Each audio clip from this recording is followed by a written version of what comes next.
नमस्कार, जय जोहार। छत्तीसगढ़ न्यूज में आपका बहुत बहुत स्वागत है। चलिए देखते हैं आज की 15 फटाफट बड़ी खबरों को।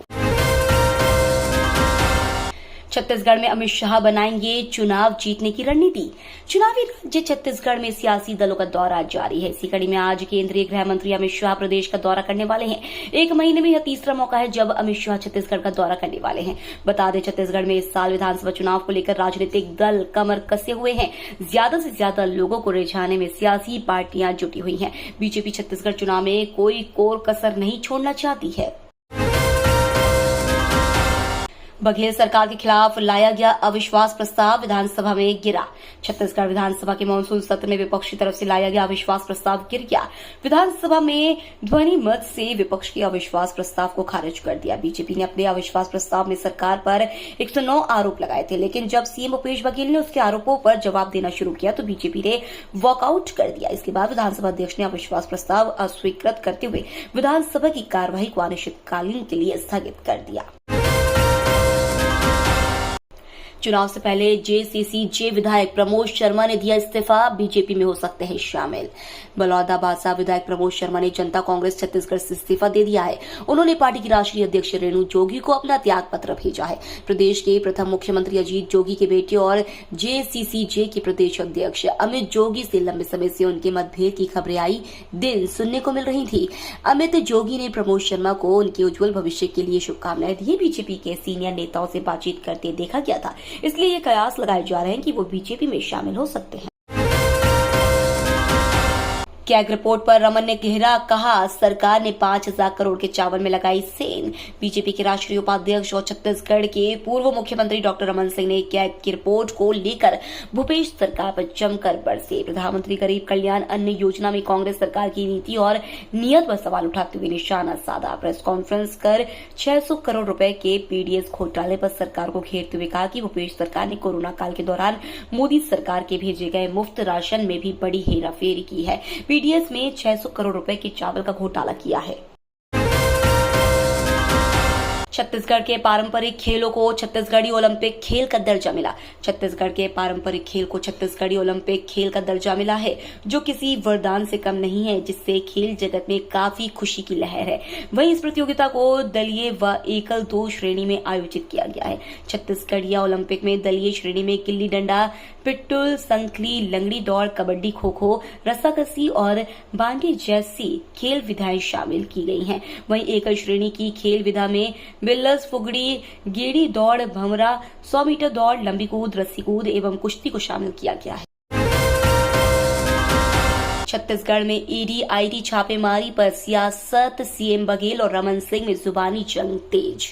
आरोप लगाने के साथ ही चुनाव नजदीक आते ही जुबानी जंग भी तेज हो गई है। छत्तीसगढ़ के सीएम भूपेश बघेल और पूर्व सीएम रमन सिंह भी सियासी अखाड़े में एक दूसरे पर तोहमतों की बौछार करने लगे हैं। सीएम बघेल ने विधानसभा चुनाव 2023 नजदीक देख आईटी और ईडी छापेमारी की टाइमिंग पर सवाल उठाए, साथ ही केंद्र सरकार पर एक के बाद एक कई संगीन आरोप लगाए। इस पर शनिवार को पूर्व सीएम और भाजपा के राष्ट्रीय उपाध्यक्ष रमन सिंह ने भी जोरदार पलटवार किया है। साथ ही माइंस डायरेक्टर के पिछले 7 महीने से जेल में होने को लेकर भी सवाल उठाए।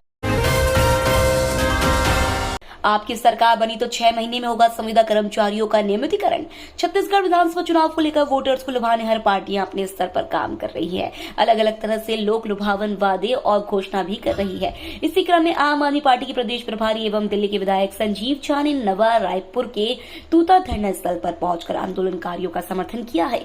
उन्होंने बड़ा दावा करते हुए कहा है कि यदि छत्तीसगढ़ में आम आदमी पार्टी की सरकार बनी तो 6 महीने में सभी संविदा कर्मचारियों को नियमित किया जाएगा। उन्होंने कहा कि बीजेपी और कांग्रेस सरकार ने आपके साथ धोखेबाजी की है।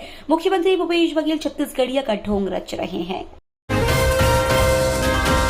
युवाओं को मिलेगी हाईटेक ट्रेनिंग, सीएम भूपेश ने टाटा के साथ किया एमओयू।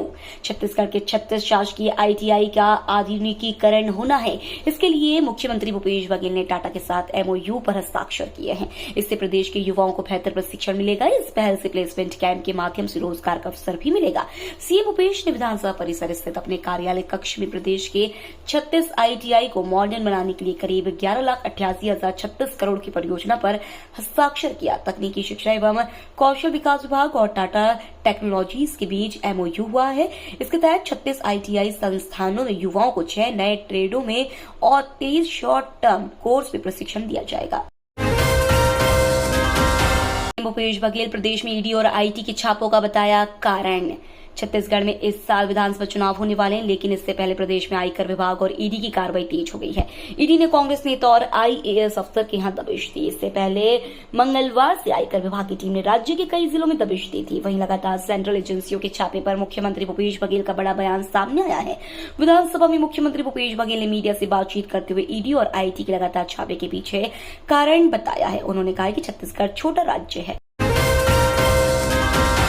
ईडी की 3 दिन की रिमांड पर IAS रानू साहू। छत्तीसगढ़ में कृषि विभाग के संचालक पद पर पदस्थ रायगढ़ और कोरबा जिले की पूर्व कलेक्टर 2010 बैच की IAS अधिकारी रानू साहू 3 दिन के लिए ईडी रिमांड पर भेज दिया गया है, जबकि आज ईडी ने रानू साहू की गिरफ्तारी के बाद न्यायालय में पेश करते हुए 15 दिन की रिमांड मांगी थी, लेकिन लंबी बहस के बाद न्यायालय ने मात्र 3 दिन की रिमांड दी, जिसके बाद रानू साहू को ईडी अपने साथ ले गई, जहां उनसे लंबी पूछताछ की जाएगी।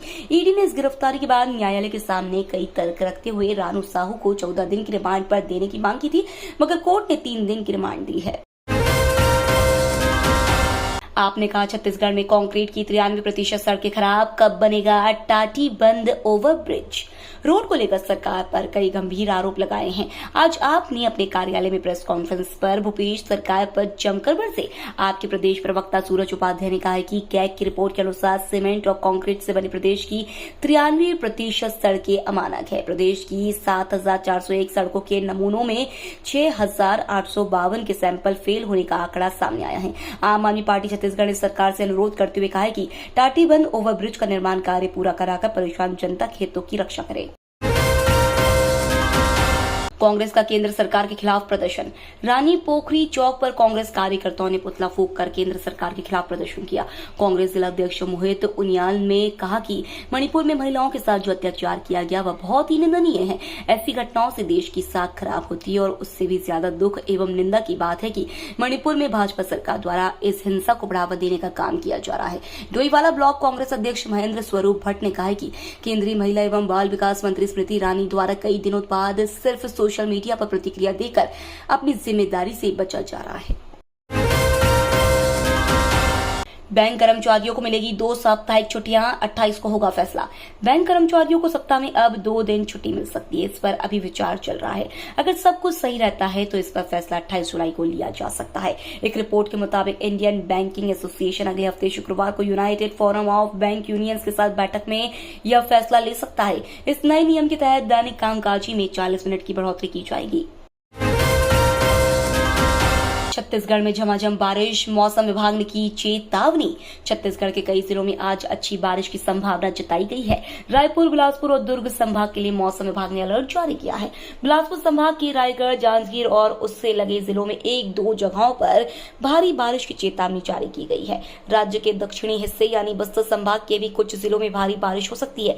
इसके अलावा सरगुजा संभाग के कुछ जगहों पर गरज चमक के साथ हल्की से मध्यम वर्षा होने की संभावना जताई गई है। छत्तीसगढ़ सरकार ने चावल वितरण में की कटौती। साल 2021 के लिए नियंत्रक एवं महालेखा परीक्षक यानी CAG की वार्षिक रिपोर्ट शुक्रवार को विधानसभा में पेश की गई। इस रिपोर्ट में केंद्र प्रवर्तित योजनाओं की ऑडिट रिपोर्ट पेश करते हुए कई गड़बड़ियों का उल्लेख किया गया है। कोरोना काल में प्रधानमंत्री गरीब कल्याण अन्न योजना शुरू की गई थी ताकि गरीबों को अतिरिक्त चावल मिल सके, लेकिन इस योजना के शुरू होते ही छत्तीसगढ़ की राज्य सरकार ने अपनी योजना के तहत बांटे जाने वाले चावल में कटौती कर दी। ये तो थी आज की बड़ी खबरें। डेली खबरों से अपडेट रहने के लिए चैनल सब्सक्राइब करना बिल्कुल ना भूलें। धन्यवाद।